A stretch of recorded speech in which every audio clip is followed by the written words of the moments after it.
Hey everyone, this is Lee from 3B Outdoors, and you are listening to the Tracks and Tackle podcast.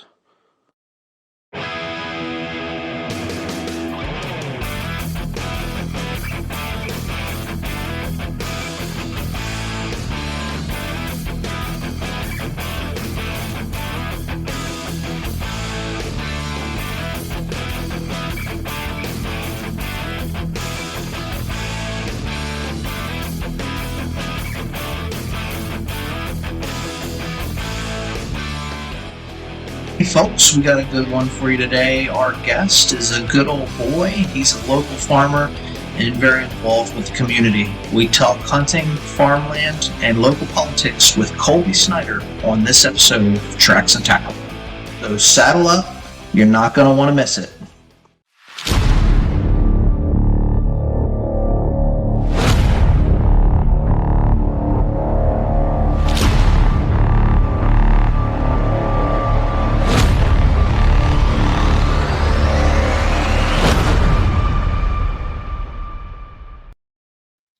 Hey, hunting family, this is Tracks and Tackle, and we welcome you back to the show. I am the Arrow Eagle, Ron Menser, and we got a pretty cool episode for you tonight. We're going to bring on our guy from 3B Outdoors, Chris Bookman, to co-host this one with me. Chris, how you doing? I'm good, Ron. How you doing, buddy?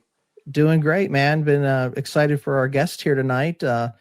Want to sort of pass the mic over to you and let you bring him on, somebody that you know, and why don't you give the intro to our guest? All right, sounds good, man. Yeah, I got my buddy, co-worker, and hopefully future hunting partner here still, Colby Snyder, coming on, local farmer, local legend. What's up, That's right, good, buddy? What's going on, buddy? How are you? I'm just enjoying the sun being up a little longer. You know it. Feels a little bit weird recording with the sun on. It's usually dark at this time of night, and we had the time over change, and I was just thinking that too. I'm like, man, I should be outdoors right now. Yeah, you might hear my kids running around outside. They're out there just tearing up the yard and having a good time, doing what they're supposed to do, right? That's right. Better them than us, I guess. But yeah, that's right. You want to jump into it? Yeah, tell us a little bit about yourself, man. So Chris tells me you're a local farmer, outdoorsman, and we were just rapping a little bit before we got in here. But one for the listeners and the viewers, why don't you give a little bit of your bio, Colby, and tell them a little bit of what you're about? Yes, sir. Well, first of all, I want to say thanks for having me. But I live in Littlestown, Pennsylvania. I've farmed my whole life. I'm 22. I am the sixth generation to farm my family's ground, and like altogether we have about 200 and maybe 20-ish acres or so, but here at my house is about 100 and just roughly around 130. They had cattle way back in the day before I was born. Nowadays we only farm like corn and soybeans and wheat, so you know what they say, can't go on vacations if you got things to look after, and I like to vacation. Right on. That's true, man. Farmers' Day is never off, man. They don't get holidays. They don't get vacation days. They don't get a sick day when you're tending the livestock. Colby's a tropical cruise guy. He just got back from one. Oh, that's right. I love cruising. Where do you go all the time, or? I've been trying to hit a couple a year. I think I have maybe one or two more planned yet this year, try to get out. It's different. So like you can go to Ocean City. Okay. Ocean City from me is like 3.5 hours. You can go to Ocean City. If you don't have a place to stay during the summertime for like a week, you're going to spend $3,000 or so on a hotel. Then if you have a family, now we want to go out and eat every night. Want to play mini golf, want to get ice cream. A cruise, you could spend $1,000 or less a person. We get all that stuff included. The only thing you got to buy is your alcohol package. I mean, it's a no-brainer. And you get to go to how many different spots. All that stuff's included. Where did you just go recently? We left out of Miami, and we went to, where did I go? The Grand Turk, Amber Cove, and Nassau, Bahamas. All right. It was a pretty good time. Water was chilly, but the weather was nice. Yeah, it's the right time of year to get out of the Northeast and get down in the that blue water. Yeah, tell me about it. No doubt. So you growing mostly crops right now? Yeah. So right now I have about 26 acres of wheat out, and once May rolls around, we'll run soybeans and corn in. Yeah, it's starting to warm up. Hopefully we had a string of warm days here in a row. Hopefully that sticks with us a little bit and we do shift gears temperature wise. I hope so. I woke up this morning, walked outside. I was like, "Oh my gosh, it's chilly out." This afternoon really shaped up to be nice. It's nice now the sun's shining. I was out for work all day. Snyder knows some of what we do, and it was cold for a little while of it. And as soon as I get home, of course, it's nice, which I guess that's okay. But so yeah, we're negotiating. We're negotiating a trip up to camp and where our cabin's at. You know, you get any snow or anything. There's a section of the driveway. It's like a back road up into the mountain. And there's a section where it only gets like an hour a day light. You know, so if it's below freezing and it has snowed or there's ice on the like, you're not getting up. Yeah. Even with your 4-wheel drive. And if you do get up, it's real sketchy at getting down. So it's been warm enough here that Brady and I have been talking about, you know, setting up a plan to get up there and cut some firewood and do some camp stuff. Get it ready for turkey season. Getting pumped up, yeah. Yeah. Hey, Connor, talk about just growing up with all that stuff, with the hunting stuff and your family locally and your local ties to some stuff. And then we'll shift into some of the political stuff you got involved in, how that's changed things, buddy. All right. Well, so growing up, I always spent a lot of time with my grandfather because during the summer, both my parents had to work. So my grandfather, he drove school bus and then came home and farmed. So I'd go over here, spend a lot of time with him. We'd go out, get in a tractor, go over to AgCom and get fertilizer, seed and stuff, and then come back here, just fart around. You know how old people are.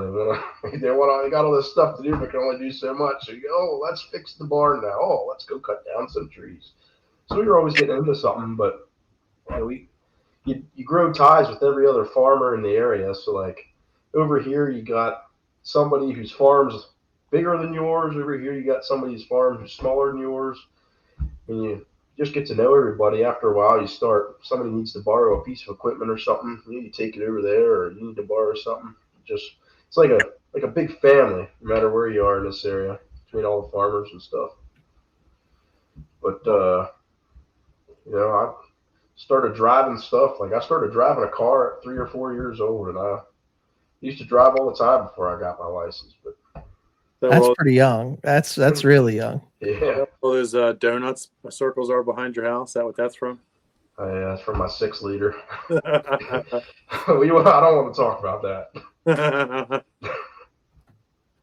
So as you've grown up with farming and stuff, talk about how things have changed and, kind of hinted at it, but you actually ran for a political office up there by where you live to try to change some stuff and make some change. So talk about how things have changed and you're shifting to that to try to make an impact on your community, bud.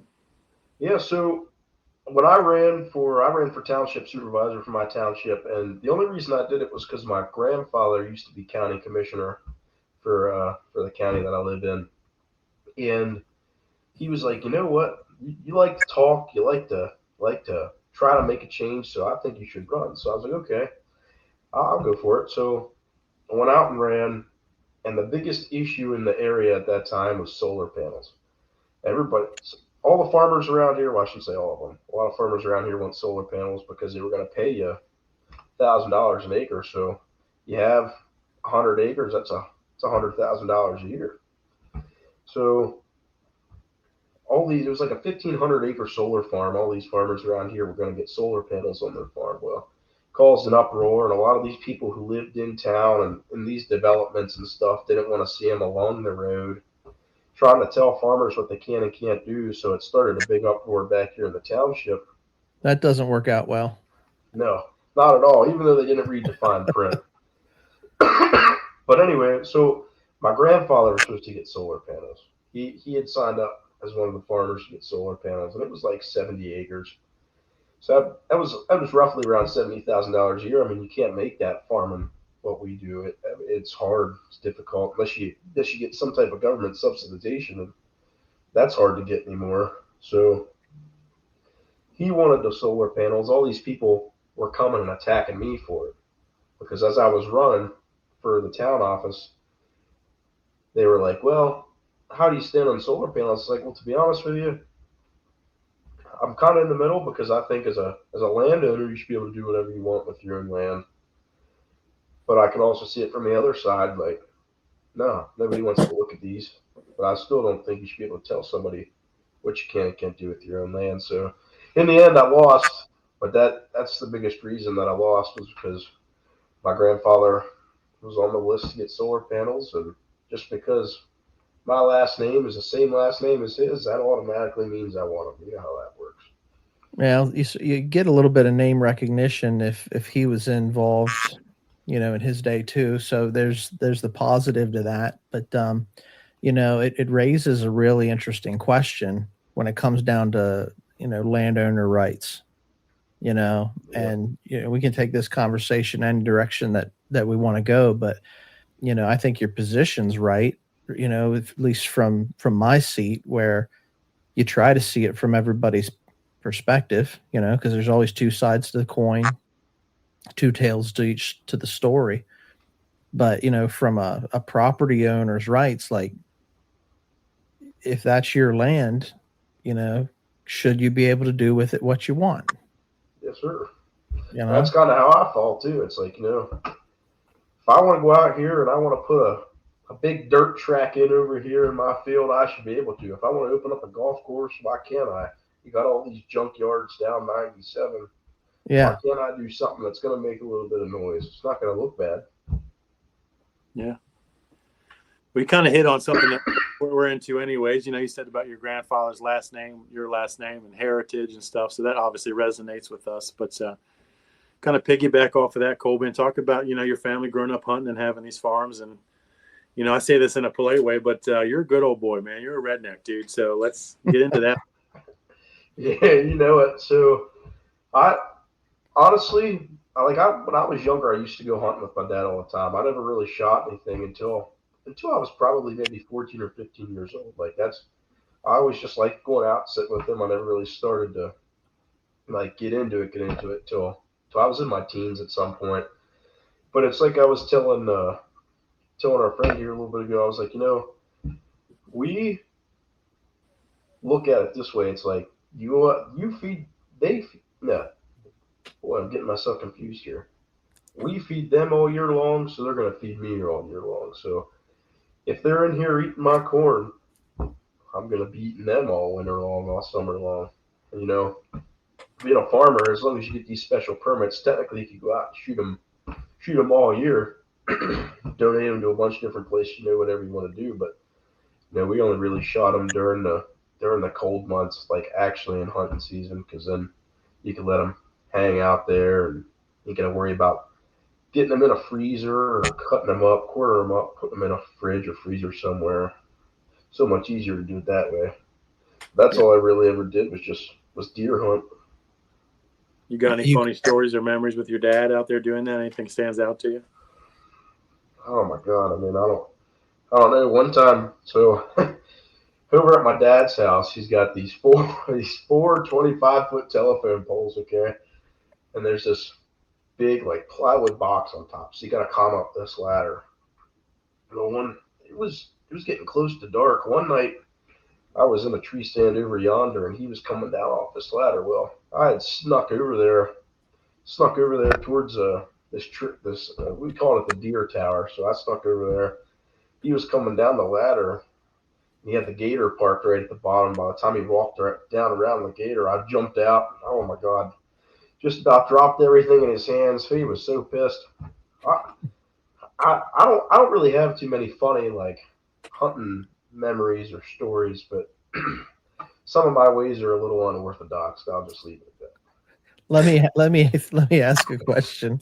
Yes, and that's right, because I know Chris is big on unconventional hunting, so that's right. It fits right in with what we're all about. But I'm also talking all the time about having a partner. You talk about your dad, you talk about your grandfather and stuff.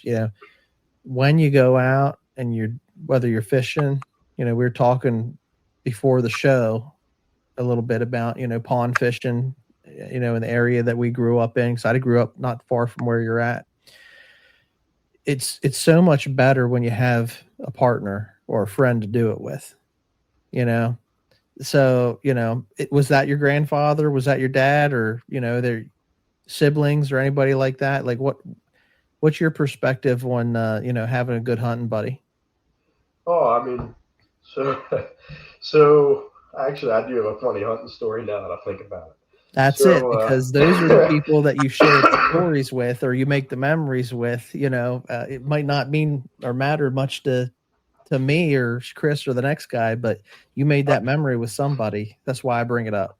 Yeah, so I used to go hunting with my dad a lot. Then once I moved over to my house, it kind of died down a little bit because he got surgery on his arm. He couldn't go out as much. So right before I moved over here, my buddy Dalton started hunting with me all the time. He goes, "Well, did you ever go goose hunting?" I was like, "No." I was like, "Well, let's go." So him and my buddy Austin brought over all these decoys. And those two had these luxurious ground blinds. I mean, they'd be laying in them and pop up out all of a sudden, These guys give me two black plastic trash bags and cut a hole in the face up here and kept making me pop my head out there like they can't see the color black. Like, what's the difference if I just cover up with a camo blanket, lay here in the corn stalks? I don't want to lay. There's snow. It's nasty out. Snow on the ground. Had rain for days. Oh my God, what a day! We didn't even end up seeing a single goose. I'm telling you.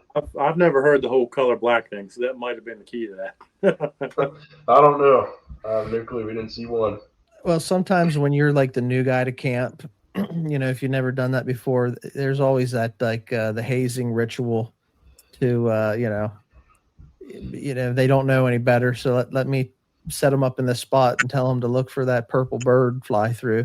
Yeah. Well, let me tell you, I still got all his decoys, so you won't do any of that to me again. I probably got at least 2 or 3 dozen over at my dad's house yet. So right on.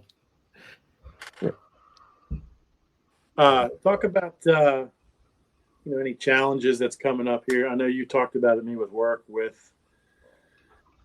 You are very political, so you can take this how you want. You and Ron might be best friends after this conversation, but talk about any political stuff with the political climate now. How's that's affected your farming and the hunting pressure in the area for you? Well, so far, I mean, 4 years ago, when Joe Biden got in the office, I mean, it was like overnight. Fertilizer used to be $200-300 a ton, and overnight, I mean, it tripled by 200-300%. I mean, yesterday I went over to I do business with this place called AgCom over in Gettysburg, and get all my fertilizer and seed from them. But I had to top dress my wheat, so I went over there, got some fertilizer. And I was like, "Well, out of curiosity, how much is it now?" she was like, "It's $550 a ton." So I was like, "Oh my gosh, still up." So far, Donald Trump, he hasn't brought it down, hasn't helped farmers out too much yet. But I think within the next couple months, he's really going to start hammering at this economy and start getting us back to where we need to be, because it's impossible to make money anymore. I mean, bag of corn costs, I don't know, anywhere from $300 to $450 a bag of field corn for good stuff. I mean, just can't afford it anymore. It's terrible. I mean, I think you kind of just hinted at it, but talk about how that's affected what you plant and how your family operates now. Yeah, so I mean, we used to plant corn and soybeans. Used to rotate every field for crop rotation every year. So every field that had soybean in last year would have corn in this year.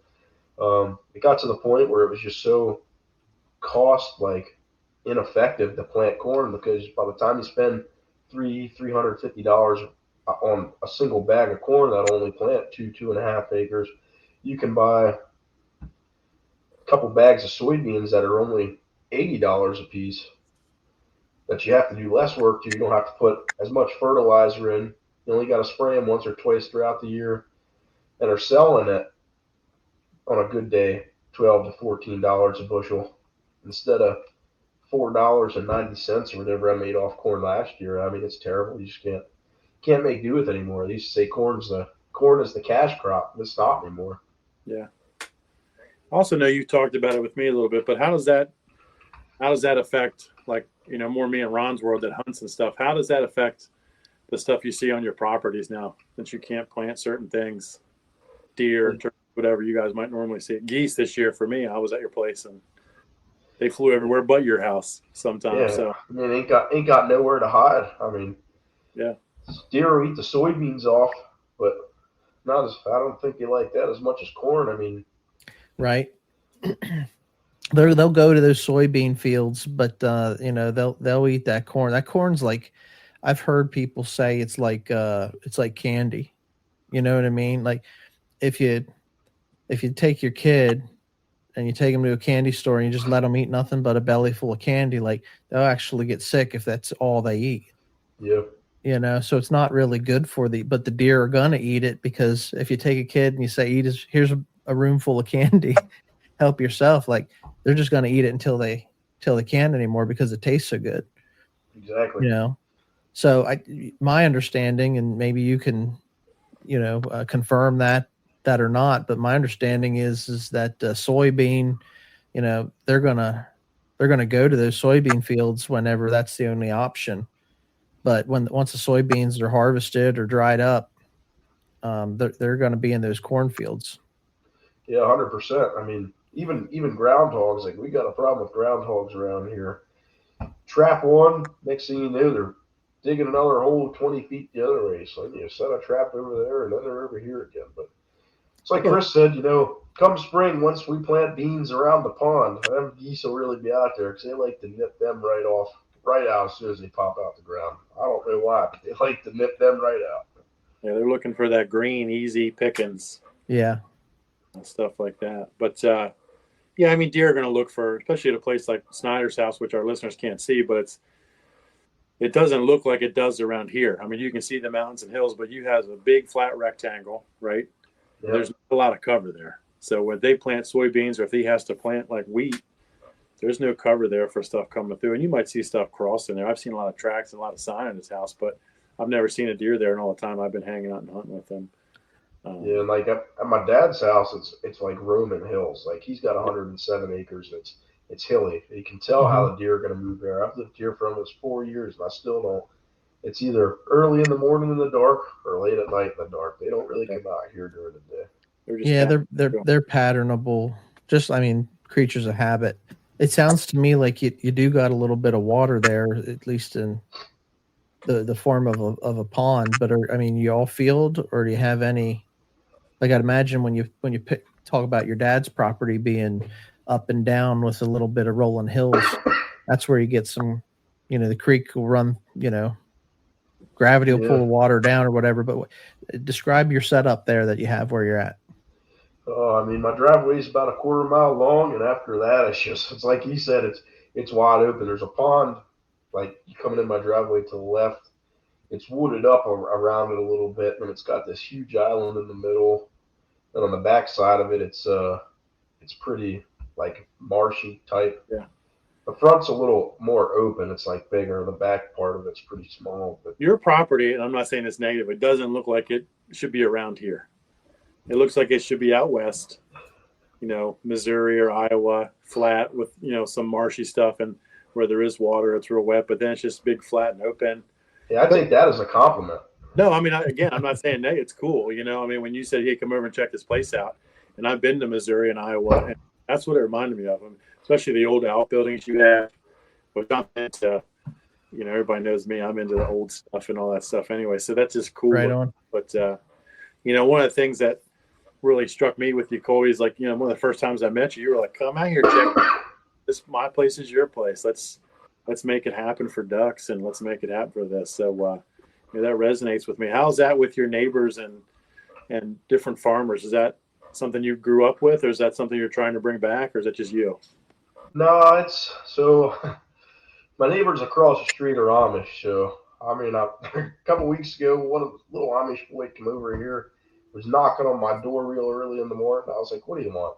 He goes, well, this is a pretty nice farm. He's like, you own it? I was like, sure do. He goes, well, we just wanted to ask before we came over here and just hunted. I was like, well, it's a good thing you asked, because it wouldn't have ended up so well if you didn't. Yeah. Those guys, I'm telling you, They are. I know some unlawful people when it comes to hunting. They play by their own rules. They do. They play by their own rules, and it's terrible. But a lot of these, like, there's a guy down the road who's got this big, nice pond in his front yard. Won't let nobody hunt there, nobody fish there. I had somebody coming out here last year that worked at a local tire shop. It's like, yeah, I mean, I don't care. He mainly wanted to like predator hunt and hunt the pond. I was like, I don't care. It's like, you want to deer hunt out here too? That's fine. I mean, most of the time we go to my dad's house, but like, yeah, it comes to a point. It's like we were talking about before we started this. Like, the more people you have, Right. the less interesting it is around here. So it's like, oh, all my friends, Chris. I was like, yeah, come on out. I don't care. It's like he texts me every time. I still come. I don't give. Yeah. Don't bother me. It's well, we were talking earlier about some private land, but when you let everybody and a brother come in and hunt it, it can ruin the hunt for you sometimes. Exactly. But then on the other side of it is, if you have the land, you don't want to hunt it or fish it all by yourself. You need that hunting buddy or the camaraderie piece, which I know is real important to Chris. You want to let some friends come in and enjoy the land with you. Yeah, I think it might take a year or two, and it might be this year. I don't know, but the stuff that we've talked about tonight, I think we could make that a cool spot to hang out. He does have a cool little garage man cave he's trying to work on that's right there, and obviously people that know me, Ron, you know me, but I mean, it would just be the perfect little man hunt camp.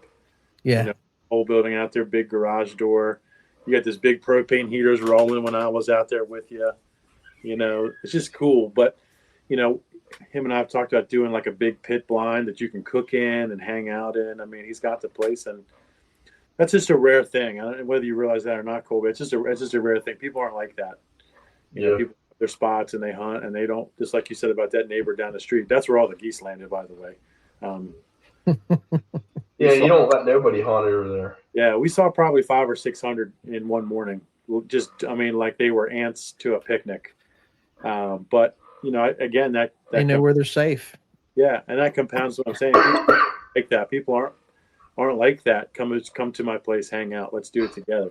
And even me that has property, my family has property. That's hard for me to say that to people too, because you never know. It only takes that one person, but it's special when people want to do that. So, yeah. At the end of the day, it all comes down to trust. Like, I know I can trust you. I can tell if I can trust somebody anymore through the things I've been through in life right away, or as soon as they start talking to me. I mean, you can tell. You can tell if they're a trustworthy person. Like, I didn't mess with you too much when I was field training, did I? Nah, not at all. I wish those days were still going on. Yeah, we had a lot of fun. Fun days. Well, I think you're hitting on something there, Colby, when you talk about trust. Because like Chris said, it only takes one fella to ruin the experience for everybody. Yeah. And there's two things that are important to me. Like, don't lie to me, and don't steal from me. Exactly. 100%. You know what I mean? And I think I'm a pretty reasonable guy on most everything else. But if you do one of those two things, you've absolutely lost my trust. Yeah. And, you want to hunt and surround yourself. I mean, even in everyday life, you want to surround yourself with people that you don't have to worry about that sort of thing, that you can trust and build lasting relationships with those type of folks. 100%. What's your goals for this year, man? What are you trying to get into, farming wise, hunting wise, life wise? What's up, man? What are you trying to get into? Oh, well, to be honest with you, don't really know. Just gonna come May, gonna start planting corn about mid-May. Have a wedding out here at the end of May. It's gonna be like 250 people, so that's gonna be insane. So I can't really plant soybeans in some of these spots until after they're done. But after that, I don't know. I'm gonna have some probably some big parties. Maybe, I don't know. I always throw some big ragers out here. Do you party? I didn't know about that. I'm with you.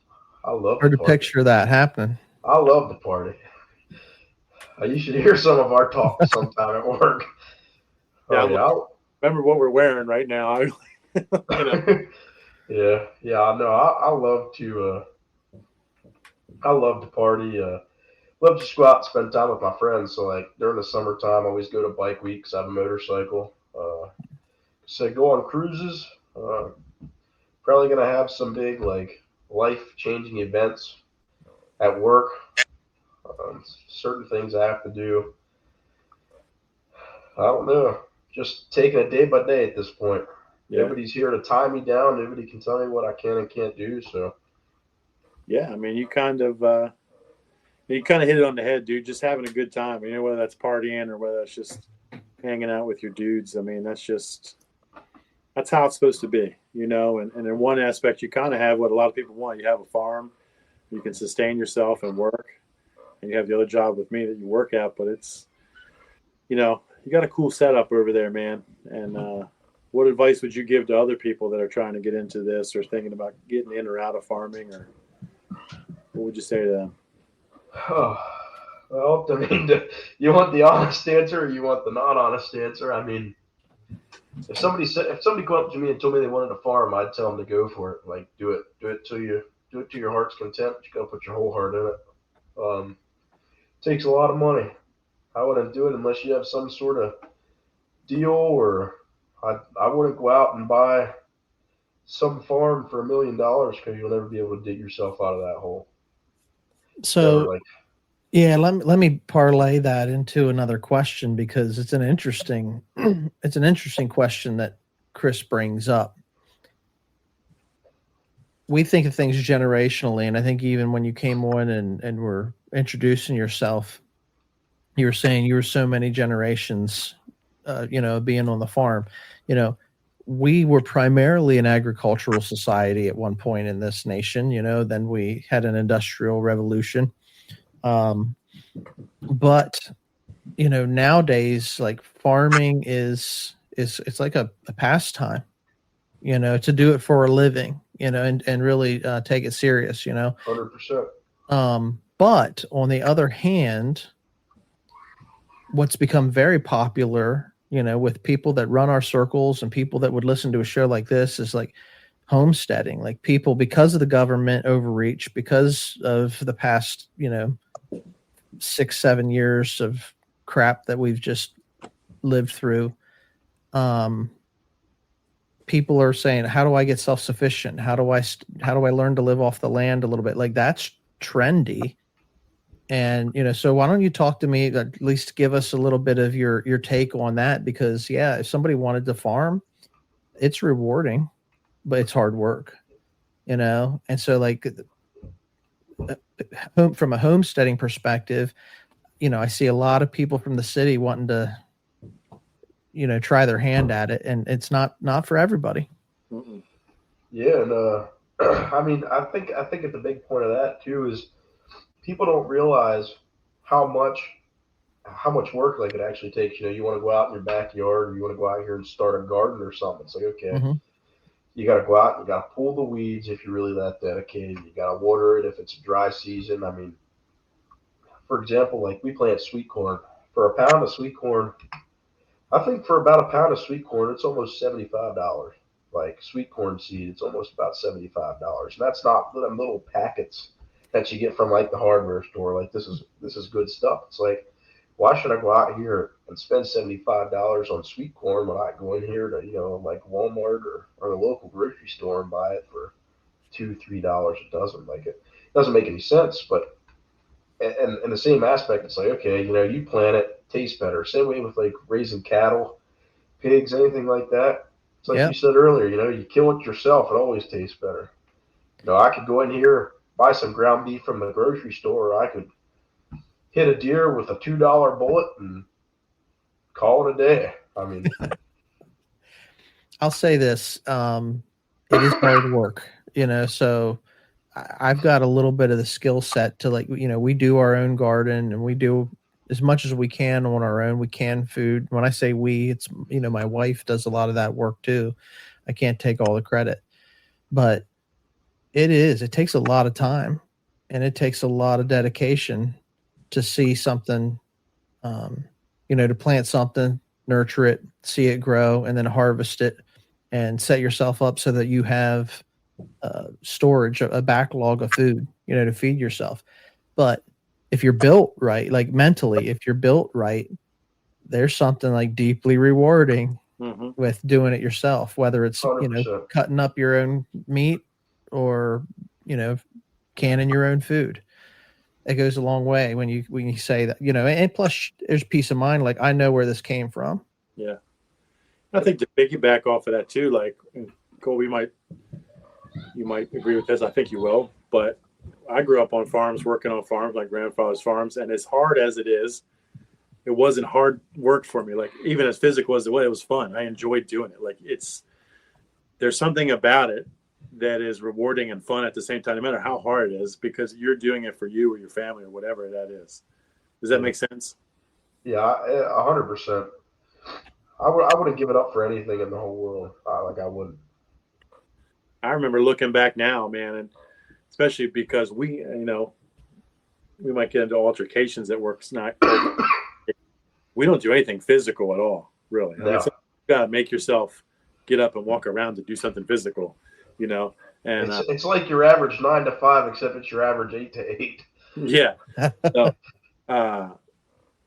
but I look back and I remember thinking, man, some of these days that I had on the farms growing up when I was a teenager or a young kid, that I thought was hard, I would give anything to go back. And then we sold one of the family farms, the working farm we don't have anymore.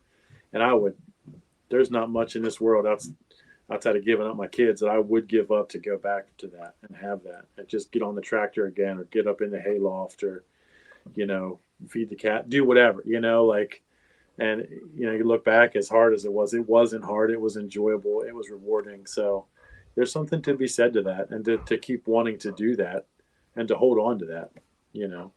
Well, hey, come over here this spring and throw some straw bales for me.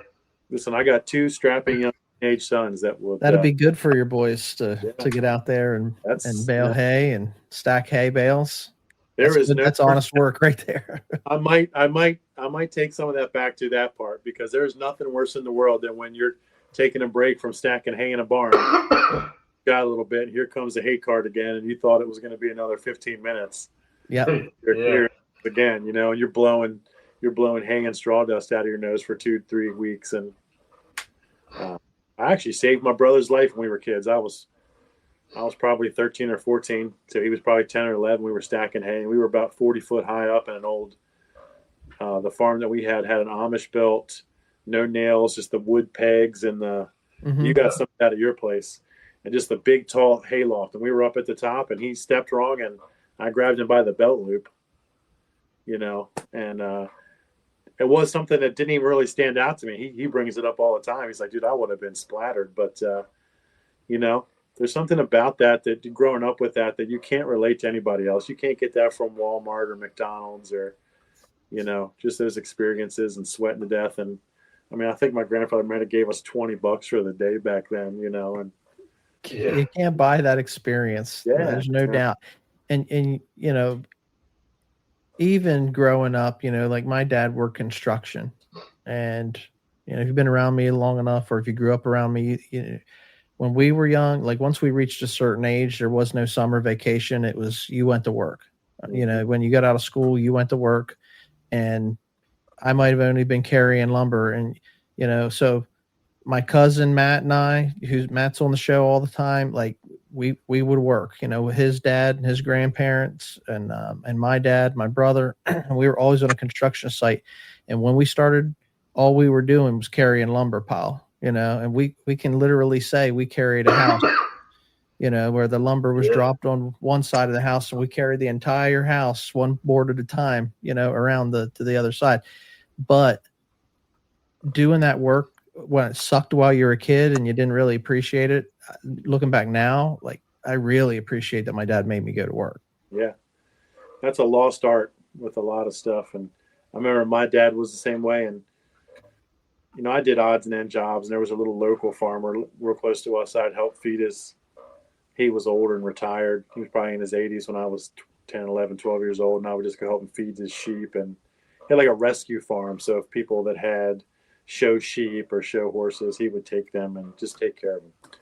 He gave me $5 a day back then to just come feed them and stuff. But I remember my dad waking me up when I was probably towards the end of 12 or 13, and he said, "You're going down to Pap's farm," my grandfather, and he had greenhouses in the wintertime to sustain the winter. Mm-hmm. He would grow, I don't know if you know or deal with any of these at all, but he would grow like plug tray plants, Snyder. So they would start the plants in greenhouses. They would start tomato plants. I don't think they did corn, but they would start certain plants in a greenhouse, and they had planters back then that wouldn't grow from seed. Had a machine would drop that in the ground. Like strawberries? Yeah, he never did strawberries, but very similar to like strawberries. Yeah, stuff like that. I worked on a berry farm at one point. Yeah, very similar to that, and he also grew flowers and hanging baskets. And my job was, again, 12, 13 years old, standing in front of this big, aluminum Tractor Supply basin. I'd mix soil all day. And I was like, man, this would be a lot easier if I sat down. And he goes, well, you can't do it sitting down, but I remember to this day, I would give anything to go back. If somebody said you could do that for 8 or 12 hours a day, I'd high five everybody all day. And well, kind of going off what you said, I think like the job I do now it's not bad, but it's hard to be inside all day long. Yeah. When I know I want to be outside, so it's like, I've had those thoughts lately. It's like, why is this what I really want to do? Like, do I really want to do this when I know I really want to be outside and farm or be in some type of like ag business? Or it's hard, man. I'm telling you. Especially this time of year, because it's getting light longer. Yeah. It's not freezing anymore. Yeah. I don't mind being indoors whenever it's December and it's freezing rain. It's 28 degrees. But this time of year, man, I miss being outside working in the sun. In winter time, I don't mind being inside. But right. I mean, it comes to the point. It's like, okay, now it's starting to get nice out. You're inside. Being inside all the time is already depressing. You're already in a negative place. It's like, man, I don't. Well, that goes back to like our human nature. That's what we were created and made to do. Go out and get your food, whether you're harvesting an animal or I actually can't believe I just said harvest animal because I hate saying that. We kill animals, but like whether you're doing that or harvesting food or whatever like that, that's what we're made to do. That pool is real, and to go out there and split wood and make things and make a sustainable thing. That's literally in our DNA, so it's a hard thing, man. It's created to do this. Yeah. Well, cool, Colby. Listen, hey, man, for our listening audience that, run with us and stuff, everybody that comes on the show, you become part of the family. So, you're in now. But, I think Chris touched on this earlier, but if there's one thing that you wanted to leave, from this show, this episode, this interview, that you wanted to leave one word of advice on the lifestyle, just being a good old boy, growing up on the farm, doing things in an unconventional way, what would that lasting piece of advice be? Don't take nothing from nobody. If someone tells you to do something, you do it the way you want to do it. Don't let somebody tell you how to run your show, your farm. I mean, just put your whole heart into it. Do it how you want to do it. But you know what they say, you got to go into debt to get ahead. Don't go into too much debt. That's the biggest thing. If you can still use the equipment you got or older equipment, use it. We don't have nothing new. I think the newest thing we have is like a 2017 loader tractor, but the rest of the stuff is from the 70s, 80s, 90s technology. If it works. I'm not trying to put your business out there, but he was like, come look through my barn. Look at this cool stuff. Look at all this stuff in here. Yeah. Well, I mean, look, if you can repair it and if it's functional, that's one thing, a couple of years ago we had, my wife's cousin was here helping me. He was staying with us for a short period of time, and he was helping me, do some stuff in the yard. And we were down in the garage and had an old sprayer and hose broke, and he was just saying about, well, we can just go out and buy a new one. I said, well, there's enough crap in this garage. We can figure out a way to fix the hose on this, but he was young. And now I look at him and, he's running his own business and he's building homes and, running a construction business. And he's got that skill set now where fix it if you can. Oh, 100% of it. You take care of it, it'll take care of you. I mean, at the end of the day, that's how it's going to be. Awesome. Well, tell people where to find you on Instagram. You got a pretty big Instagram following, dude. So I don't think so. It's only like 700 people, dog. 700 or 800 people. For just a regular guy around here to live in life, that's pretty rad, dude. Yeah. Well, half of those people are from like overseas because of the last job I did. Oh, okay. I'm trying to get you pumped up. He worked at the park for a little while. Yeah, that's where most of the people are from. I had a lot of friends at the Hershey Park, a lot of friends, like international students that would come over from overseas. So yeah, that was the best job of my life, to be honest with you. I love doing that. Yeah, easy going. So where can folks find you if they want to connect and hear more of your stories? Where can they find you? You can find me on Instagram, the Colbs007, Facebook, Colby Snyder. Have Snapchat. That's the same thing. The Colbs007. That's about all I'm on. I have Twitter, but I've never on. I don't even know how to work the app. I love Facebook though. That's my go-to app. Yeah. Well, you guys will see pictures, man, because I take a lot of pictures. Your property looks cool, and I'm not taking anything away from it. I mean, like, it is a perfect place to take pictures. I mean, some of the pictures I posted of my sons out in the water out there, it's just cool. So anybody that follows us or even the Tracks and Tackle stuff, I tag Ron in. A lot of the pictures that I post are from your property, and we're going to get out there this year. You were joking earlier, Colby, but I told you I'd come out and help you with whatever you wanted.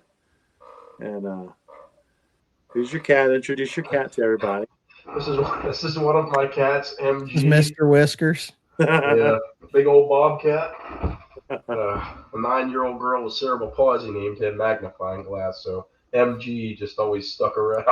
Okay, that's cool. That's cool. Well, you'll see us online, and Ron, I want to get you out there goose hunting this year for sure. We're going to get some stuff set up, and we'll have some Tracks and Tackle, some Menser, and some 3B content from Snyder Farms this year, dude. So yeah, that'd be awesome, man. It'd be nice to come down and connect with you and carry on the conversation. Yeah. Do you have a name for it? I never asked. Do you have a name for it? Yeah, it's a Snyder family farm. Okay. Right on. You can always find it by all the Trump signs and political signs at the end of his driveway. Hey, or the watch for motorcycle signs, because during riding season, I plaster them everywhere. Yeah. Awesome. Right on. We'll look for the sign that said Trump was right about everything. That's right. He sure was. You're getting close to the Snyder family farm.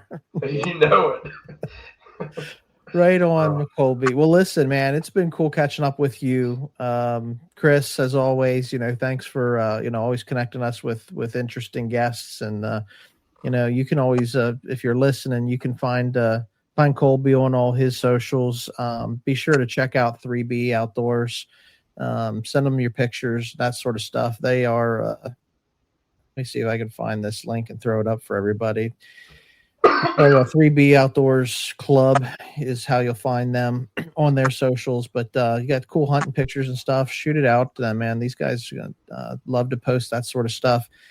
You can find us at Menser Outdoors or at Tracks and Tackle, either or. You'll find us at either of those handles. And I'd like to always throw a shout out to our sponsors, Interstate Garage Doors. If you're in the area, you need a garage door worked on, service, repair, sales, they're the guys. They're the go-to guys. Go to igdoors.com and just tell them what you need. They're going to take care of you. Good folks over there at Interstate. So, all right, guys, appreciate you. Any lasting final words? No, just stay tuned for what we're working on. We and Ron are putting the final plan together for this big collaborative network, and Colby, we'll have you back on because we're going to start doing some roundtable, just BS sessions on here and just doing what guys are supposed to do, offensive, scratching around the fire, right? I like to do that. Yeah. Guys being guys, having fun. Yeah. All right. Well, listen, hunting family, appreciate you guys checking in with us. As always, we want to remind you guys to get outdoors. Nature is our playground, and always remember to stay wild. Yeah, man.